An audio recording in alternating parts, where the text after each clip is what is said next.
اقرار بھائی اسٹارٹ کریں۔ جی بسم اللہ الرحمن الرحیم، السلام علیکم۔ اپنے حصے کا کام کر کے الحمدللہ اب ہم محفوظ حالت میں یہاں پہنچ چکے ہیں، ایک محفوظ مقام پر۔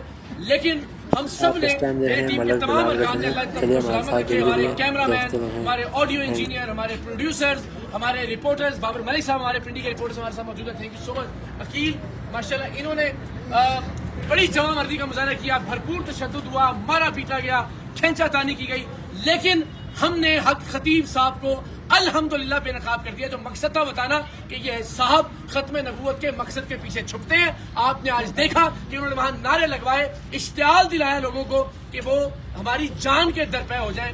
آج کانفرنس کو رکھنے کا مقصد ہی یہ تھا کہ وہ اپنی طاقت کا مظاہرہ کریں۔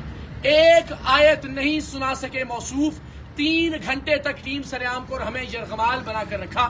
پولیس وہاں سے کہتی تھی کہ جی چلتے ہیں کہ ہم جانے نہیں دیں گے ان کو۔ وہی ڈرامے بار بار دہرائے کہ جن خواتین کی آنکھ سے بچی، یعنی وہی بچی جس کی آنکھ سے 4 بار چین نکال چکے، آج 5ویں بار بھی اس کی آنکھ سے چین نکالی، تو پھر کاہے کی حامل ہے کہ آپ اس کو 4 بار میں ٹھیک نہیں کر سکے اور آج بھی اس کی آنکھ سے چین برآمد ہو رہی ہے۔ جب ہم نے کہا جی ایک بار اور نکال کے دکھا دیں تو پھر اس کا کوئی جواب نہیں تھا۔ وہ بچی بیچاری 10-15 منٹ تک تکلیف کی حالت میں رہی، اور مجھے امید ہے کہ ان کے اپنے سوشل میڈیا نے ان کا یہ ڈھونگ، ان کی یہ نوٹنکی بے نقاب کی ہوگی۔ ہمارے کیمرے چھین لیے گئے، ہمارے موبائل فون چھین لیے گئے، ہماری ریکارڈنگز کو بند کروا دیا گیا، وہاں جان بوجھ کر انٹرنیٹ کے سگنلز کو ڈاؤن کروا دیا گیا اور ہم ظاہر وہاں سے لائیو نہیں جا سکے۔ لیکن ہم نے اپنے حصے کا کام کر دیا، قوم کو بتا دیا ہے کہ ختم نبوت کی آڑ میں یہ نوٹنکی، یہ ڈھونگ جاری ہے اور بدقسمتی سے سادہ لوگ نشانہ بن رہے ہیں۔ الحمدللہ اب ہم تمام لوگ یہاں آ گئے۔ بار بار میرا اصرار تھا کہ حضرت آپ بتا دیں کہ آپ اللہ کے کلام سے آپ کے بقول جو دم کرتے ہیں اس میں آپ کیا پڑھتے ہیں۔ انہوں نے کہا جی میں نہیں۔ 3 سے 4 گھنٹے تک ہم یرغمال رہے، میں بار بار یہ کہتا رہا ایک آیت سنا دیجئے، ایک سورت سنا دیجئے۔ آپ ختم نبوت کی بات کر رہے ہیں، ختم نبوت کا نام لے کر لوگوں کو اشتعال دلا رہے ہیں، ختم نبوت کی آڑ میں چھپنے کی کوشش کر رہے ہیں، لیکن ختم نبوت سے متعلق ایک آیت تلاوت فرما دیں، ایک حدیث۔ اتنے لوگ دیکھ رہے ہیں تو لوگوں تک پیغام پہنچ جائے گا ختم نبوت کا، لیکن وہ ایسا کرنے میں ناکام رہے۔ ہمارا وہ شخص جو ان کے ٹرک بے نقاب کرنے کے لیے وہاں موجود تھا، اسے دھمکایا گیا، اسے دھکے دیے گئے، اسے مارا پیٹا گیا۔ عقیل ہمارے ساتھ موجود ہے اور پورا مجمع چلا رہا تھا عقیل کو سامنے لے کر آئے، عقیل کو سامنے لے کر آئیں گے۔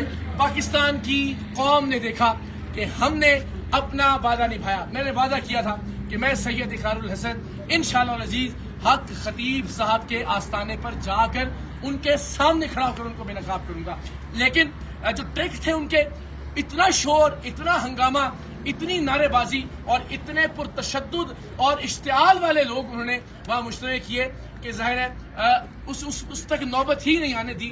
لیکن ایک بھی کلام اللہ کے حوالے سے کوئی چیز نہیں سنا سکے، نہیں بتا سکے کہ وہ کیا وظائف پڑھتے ہیں، نہیں بتا سکے کہ انہوں نے یہ علم کہاں سے حاصل کیا ہے، نہیں بتا سکے کہ وہ قرآن کی کوئی صورت پڑھ سکتے ہیں دیکھ کر بھی یا نہیں۔ اور وہی ڈھونگ انہوں نے رچایا، انہی بچیوں کی آنکھوں سے دوبارہ چین برآمد کی جو بچی 4-5 بار ان کی ویڈیوز میں آ چکی ہے۔ تو بار بار اشتعال دلایا، انہوں نے اپنی قوم کا نام لے کر کہا کہ وہ تہاڈی غیرت تے سوال آ گیا، یعنی وہ جو وہاں موجود لوگ تھے ان کو قوم کے نام پر، وہ جو ان کی ایک قوم ہے، میں اس کا نام بھی نہیں لیتا، اس کو تضحیک کا نشانہ بنانے کا الزام ہم پہ لگایا اور کہا کہ جناب آپ پر یہ حملہ ہوا ہے۔ پھر انہوں نے کہا کہ جناب یہ ختم نبوت کے خلاف، یعنی نعوذ باللہ نعوذ باللہ آپ سے کوئی اختلاف کی جرت کرے گا تو اس کا کیا مطلب ہے کہ وہ ختم نبوت کے کاز کا یا مقصد کا منکر ہے۔ خدا کا خوف کیجئے، آپ اپنا حلیہ دیکھیے، آپ اپنی حرکات دیکھیں، یہ آپ کی بہادری ہے۔ اتنے ڈرپوک اور اتنے بزدل آپ ثابت ہوئے ہیں کہ اتنے ہزار لوگوں کی آڑ میں آپ نے چیخنا چلانا کیا ہے، گفتگو کی توفیق آپ کو نہیں ہوئی، آرگومنٹ نہیں کیا، دلیل نہیں، اور الٹیمیٹلی ظاہر ہے پھر ہم نے اختتامی کار ان کو یہ کہہ کے، اور میں اپنے وعدے پر قائم، میں نے کہا میں دوبارہ کھانا کھانے آؤں گا آپ کے پاس، پھر کیمروں کے ساتھ ہم جائیں گے تاکہ، اور اس سے پہلے میں امید کرتا ہوں کہ علماء اہل سنت جاگیں گے۔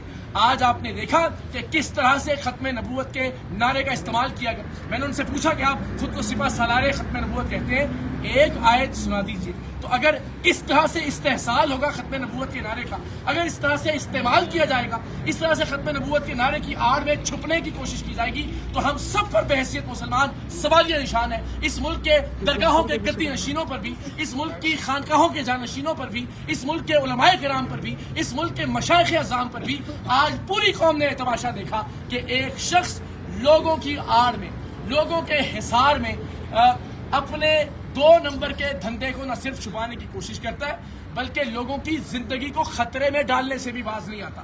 بار بار استعمال کرتا ہے مذہب کا، بار بار استعمال کرتا ہے دین کا. تو میری علماء سے، مشائخ سے، پاکستان کے صحافیوں سے، پاکستان کے عوام سے درخواست ہے، خدا کے واسطے اقرار الحسن کے لیے آگے مت آئیے، ٹیم سریام کے لیے بھی آواز بلند مت کریں.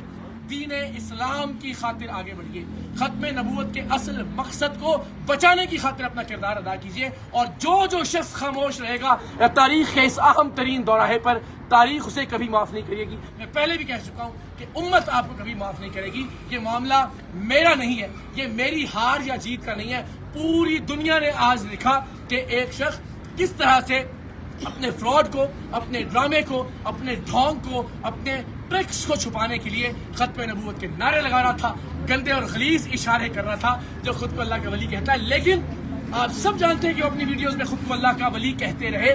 آج کم سے کم ہم نے ان کے منہ سے یہ بات نکلوا دی کہ جی میں اللہ کا ولی نہیں، اور ظاہر ولیوں والی ان کے اندر کوئی بات بھی نہیں، اپنی کرامات کو بھی ثابت نہیں کر سکے.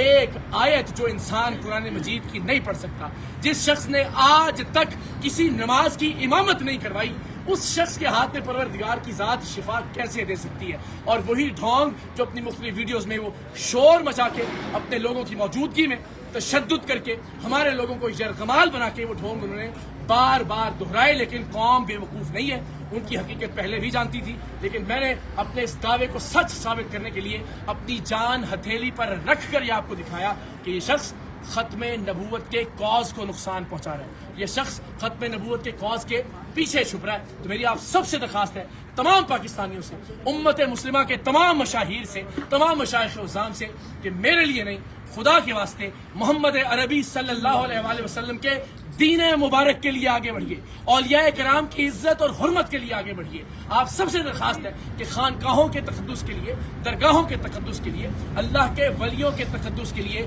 آگے بڑھیے، ورنہ یہ فتنہ پھیلتا جائے گا. آج ہم ہیں، کل کوئی اور ہوگا، اور الٹیمیٹلی پورا معاشرہ یرغمال بنا لیا جائے گا اس شخص اور اس کے پیڈ حواریوں کی جانب سے. اداروں سے، ارباب اختیار سے، ارباب اقتدار سے میری درخواست ہے کہ خدا کے واسطے اس ملک کے لیے، ملت اسلامیہ کے لیے جاگیے، اپنا اپنا کردار ادا کیجیے. اور آخر میں سلام پیش کرتا ہوں اس پورے ریجن کی، اس ایریا کی پولیس کے جوانوں کو. آج یقین جانیے اگر یہ لوگ نہ ہوتے اور واقعتاً سیسا پلائی ہوئی دیوار بن کر یہ ان مذہبی خنڈوں کے سامنے کھڑے نہ ہوتے تو یقیناً ہم میں سے بہت سارے لوگ آج موجود نہ ہوتے. جس طرح سے وہ غیر ذمہ دار آدمی جو خود کو کلندر دورہ کہلواتا ہے، وہ اشتعال دلا رہا تھا لوگوں کو مذہب کے نام پر، ختم نبوت کے نام پر.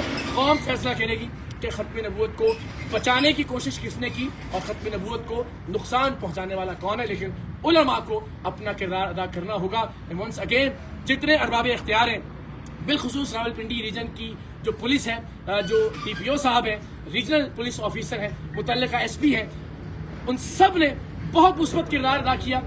اور یہ ممکن نہیں تھا کہ جس طرح سے اس نے مشتعل کر دیا تھا مذہبی طور پر لوگوں کو کہ وہاں سے زندہ بچ کر ہم باہر آتے. ہم تو جان کی بازی لگا کر گئے تھے دین مصطفیٰ صلی اللہ علیہ وآلہ وسلم کی تکریم اور حرمت کو بچانے کے لیے. میرے تمام ٹیم ممبرز نے وہاں بڑی ثابت قدمی سے وہ وہاں موجود رہے، ڈٹ کر سامنا کیا ان کی غنڈہ گردی کا اور ان کی بدماشی کا. لیکن ظاہر ہے آپ مذہبی اشتعال انگیزی کا سامنا کیسے کر سکتے ہیں؟ اور اتنی بڑی تعداد میں، ہم چاہتے تو اس سے زیادہ بڑی تعداد میں لوگوں کو وہاں ساتھ لے جا سکتے تھے. وہاں اس آستانے کے اطراف میں چھتوں پر موجود لوگ بھی ہمارے حق میں نعرے لگا رہے تھے، لیکن ہم نے ذمہ داری کا مظاہرہ کیا، ورنہ ایک فساد برپا ہو جاتا. حق خطیب صاحب کے پیٹ لوگ ظاہر ہے وہاں پہ ٹک نہ پاتے ان تمام لوگوں کے سامنے جو کہ ہماری حمایت میں، دین اسلام کی حمایت میں وہاں پر موجود تھے. سو ونس اگین ایک بار پھر ان تمام لوگوں کا بہت شکریہ کہ جنہوں نے ہماری زندگیاں بچانے کے لیے کردار ادا کیا، لیکن دین بچانے کا معاملہ ہے، شریعت محمدی بچانے کا معاملہ ہے، طریقت بچانے کا معاملہ ہے۔ آپ سب سے درخواست ہے اپنے اپنے حصے کی آواز ضرور بلند کیجیے گا، اپنے اپنے حصے کا کردار ضرور ادا کیجیے گا۔